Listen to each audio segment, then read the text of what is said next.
William Jackson Palmer walked through the coal mines of Great Britain, taking extensive notes of how everything came together and what made it successful. After returning to America, he met with J. Edgar Thomson, the president of the Pennsylvania Railroad. He spoke of how the British railroads used coal and coke for the better of the industry. Palmer was hungry and determined to produce huge coal mining industries for the United States. After a dispatch came to him of a sample of coal found in the Raton Mountains, he knew this was the opportunity he had been waiting for. It turned out to be an unbelievable find. Palmer's appointed alliance found immense reservoirs that contained a tremendous amount of chemical energy. The book mentioned that the amount could be measured by saying one 10-foot thick bed alone held enough coal in it within an area of 10 square miles to fill 2,000 locomotives for 100 years. This began an immeasurable movement for the United States. Although coal mining brought an extensive amount of funds to the areas, it also brought many dangers. What physical, chemical, biological, and cultural processes made coal mines so dangerous? Coal and the industries it powered put not only the land but the workers' lives and health in jeopardy. Once inside the mines, the workers were at risk of collapses. The deeper they dug, the greater the risk. Wooden beams were the only things that held the mines up. Collapsing of the beams was 50% of fatalities throughout the coal mines. The holes that were dug seemed to be so small and forced the workers to stay in a crouched position for long periods of time, which is very exhausting and caused problems. Mining employers were not discriminate as to who labored. Men, women, and children all were welcome in. Everyone depended on these workers to put in long, tiring, strenuous hours. Hardly ever did any of them get to see the light of day. Mine work seemed to burn boys into drones, women into men, and mainly laborers into an inferior class of beings. Underground mining hazards could include collapsing, open-cut infections, vehicle collisions, suffocation, gas poisoning, diseases, and explosions. Chronic lung diseases such as pneumonia and black lung are definitely associated with coal mining work. This is said to come about because of the dust that comes off the pickaxe and hammer as the workers dig. Eventually, breathing became difficult and sometimes resulted in death. Even though most of the workers built strength and endurance, they could feel the dust settling in their lungs and weakening their bodies. On-the-job accidents and disasters claimed more lives than range wars and gunfights even came close to. When lives of hard-working miners were taken, the rest of the workers blamed their employers. This became a strong struggle. Miners knew they paid their lives to supply the people with fossil fuel. While drilling, digging, or blasting in the mines, they found that there was not a lot of water. This caused a problem because of the dust it would stir up. This obviously went straight into the workers' lungs and became extremely dangerous. On the other hand, if there was a lot of water they had been blasted, it could render large amounts of water flow. This meant the water would gather as far up as their waist. Not only was this a discomfort, but it was also a condition that caused many diseases among the miners. Inside of the dark, lonely mines were hundreds of mice. These mice were somewhat of a nuisance to begin with, but soon to be found as possible lifesavers. As the workers would stop and break to eat, the mice would gather around hoping for a crumb. Eventually, some workers began feeding the mice leftovers. The pesky creatures became somewhat of a pet to them. From a mental stance, the mice was a way to get their minds off of the life-threatening work that laid ahead of them, and a small friend to help them to forget about what dark and dreary place they worked in. It was soon discovered that if they paid close enough attention to the mice, that they would be super sensitive to danger. This meant if you seen a mouse scurry off, it could mean they felt a tremble and an avalanche was coming. Also, if the mice seemed very lethargic, this could mean that there was deadly gas coming out from the earth. Their tiny rodent friends saved lives. Boys and men working in the mines quickly realized after stepping foot underground that their lives and livelihoods depended not just on what skill they brought to the table, but also on how lucky they were. Next was the realization on how you relied on your coworkers' actions and abilities as well. This became an instant bond. It did not matter your race or your ethnic background. You became one big family that needed to rely on each other to feel safe and protected. It became a brotherlyhood. Once that bond was made, you can imagine the pain that was felt when a coworker lost his life, especially if they lost their life in front of you. This led to yet another danger. It was an estimated 90 to 95% of miners headed to a saloon after they got off work. They became heavy drinkers because of the stress mining caused them. Some would bring whiskey or wine underground and drink on the job. The heavy drinking bore some responsibility to the exceptional level of violence among colliers. Along with the dust that was entering the miners' lungs, there was also dangerous chemicals that they had to encounter. The further the workers had to dig, the more abundant and dangerous these chemicals got.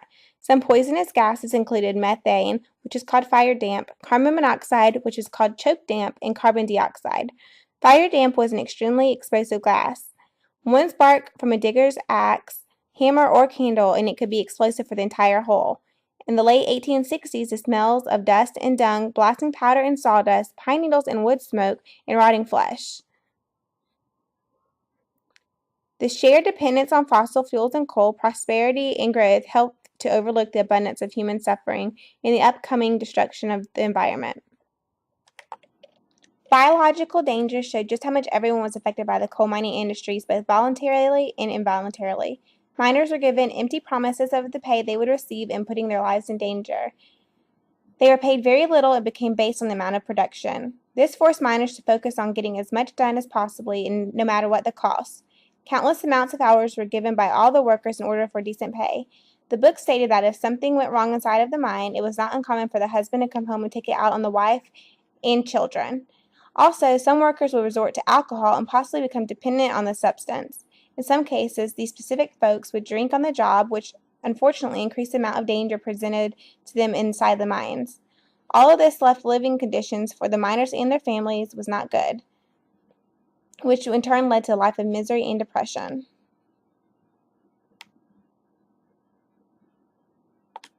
It did not take long for the miners to realize how much everyone depended on them for fossil fuel and just how much power they held. After losing many lives and living the utmost stressful lives to supply these needs, talks of strikes began to stir. Many strikes occurred throughout the booming coal age. Some strikes would end in success, but most would not. Most employers were unwilling to add on the miners' wages, while some owners would just adjust the wages slightly. In most cases, extreme violence would revolve between the strikers and mine operators, or even between those who decided to strike and those that felt the need to continue to work. On April 20th, 1914, a strike went terribly wrong. A tent colony of miners and their family was attacked by the National Guard sent by John D. Rockefeller. This colony tent was named Ludlow. It became the largest tent colony and was home to many strikers. The striking miners and their families lived with little food, but it served as a local union headquarters. There they would give speeches, dances, festivals, and holiday celebrations. This tent colony grew to be a tight-knit family. The attack on Ludlow tent colony was a massacre that killed between 19 and 25 people, including women and children. Some say that the men, women, and children were burned alive like it was nothing. Sources state different justifications to the tent colony being up in flames. It is undecided as the rather explosive, great amounts of ammunition, or simply just a torch was used, but it was definitely all up in flames. This massacre became the deadliest single incident in southern Colorado coal strikes. After that attack, the furious and mentally wounded miners went to several coal mines and destroyed them.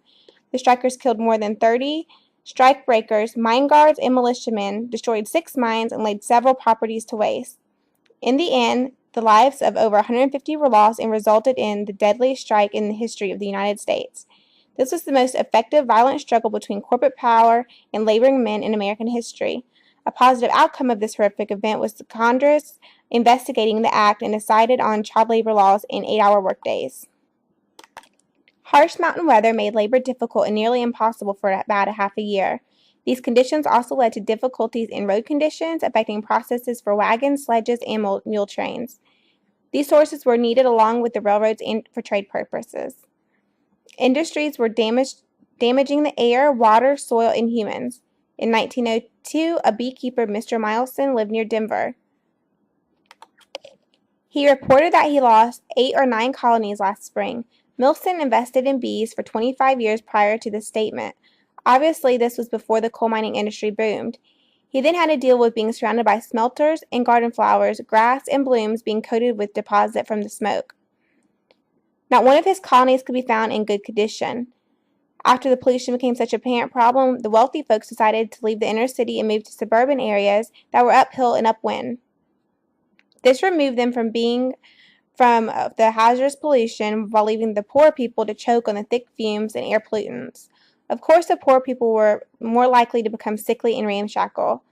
Coal began to shape how the city dwellers in different classes lived as well as where they lived. Depending on whether they were wealthy or poor, people used and burned different types of coal to warm their houses. They also obtained their fuels differently and used it for distinct purposes. As it turned out, the wealthier you were, the cleaner, brighter, and healthier your home was. It was easier to clean the smoke and smut off your body, and you were able to afford better energy sources if you were rich. As far as the cultural dangers of coal mining, this took a little longer to come about. Folks began to see coal much more profitable than even gold. This resulted in financial titans investing their money into coal. Some nobody cities suddenly became booming cities. Immigrants flocked to the sites of the mines, which increased the populations and in return made the city more money. Colorado railroads extended the availability of trading goods and produce. They also tapped into several distinct deposits, leaving different countries resourceful in different types of fuel. Without railroads, coal mining would have merely been a marginal industry. Railroads and coal mines eventually destroyed the isolation that had so aggravated inhabitants of the frontier Colorado. There were always scares of avalanches and floods that posed problems for the railroad industry. This would most definitely hinder the rhythm of labor. With the inventions of fuel-powered machinery that was so helpful to farmers and factory production, this resulted in needing less amount of manpower. This is not good for those that would lose their jobs. Also, the increased amount of machinery being used meant the product prices would also increase in order to maintain these machines. Farmers were able to use fossil fuels in order to produce, transport, and process goods. They began to invest in steam-powered irrigation and coal-burning machinery. With these investments came some complications. In 1830, the average American farm exerted 61 man-hours of labor to produce 20 bushels of wheat, but by 1896, that figure had dropped to 3.19 man-hours. As coal increasingly met a larger and larger percent of their energy needs, farmers figured they could increase their amount of land.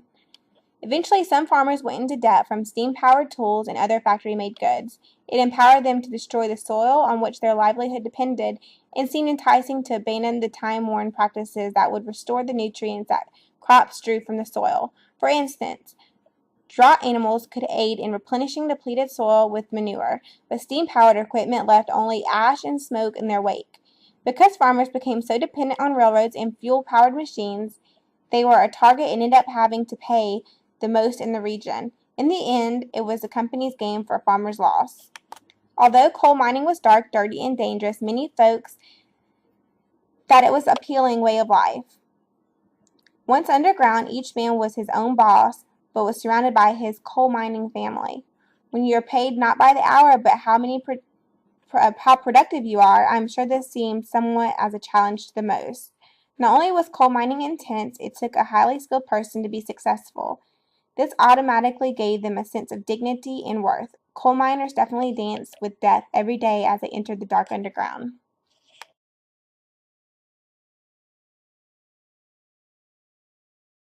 Asking her a few questions regarding the book, Killing for Coal. Hi, Pam. Hi. Pam is actually a coworker of mine, but she's also a coal miner's daughter, so I thought she'd be a great asset to this project. Pam, in your experience, does the topic of this book, what physical, chemical, biological, and cultural processes made coal mines so dangerous, does it relate to you and your family's history? Actually, it does. Both of my grandfathers were in the coal business. One of them was actually an owner of a mine, and the other one was a mine worker. And they're both from the Southwest Virginia area and the Appalachians as opposed to Colorado.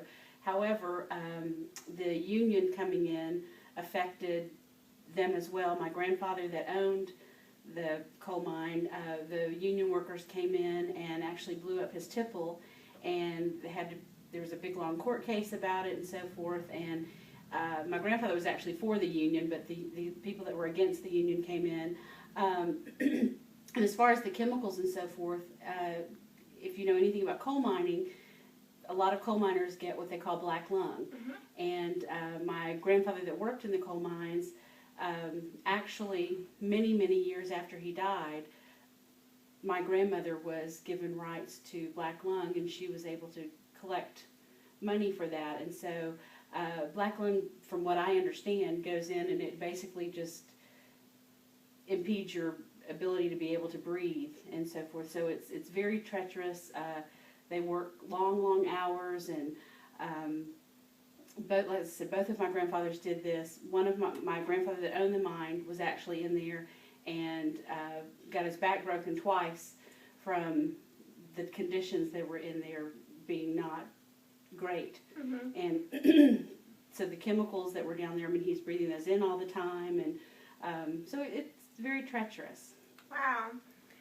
So your grandfather is the one that got the black lung. Mm-hmm. This was not an unusual case. This happened often with the coal miners. Yes, most coal miners that were in there on a daily basis for year after year after year were diagnosed with black lung. And in my grandfather's situation, he and my grandmother had actually divorced, and one of my aunts was approached by someone in the government to see if my grandfather was eligible for black lung benefits.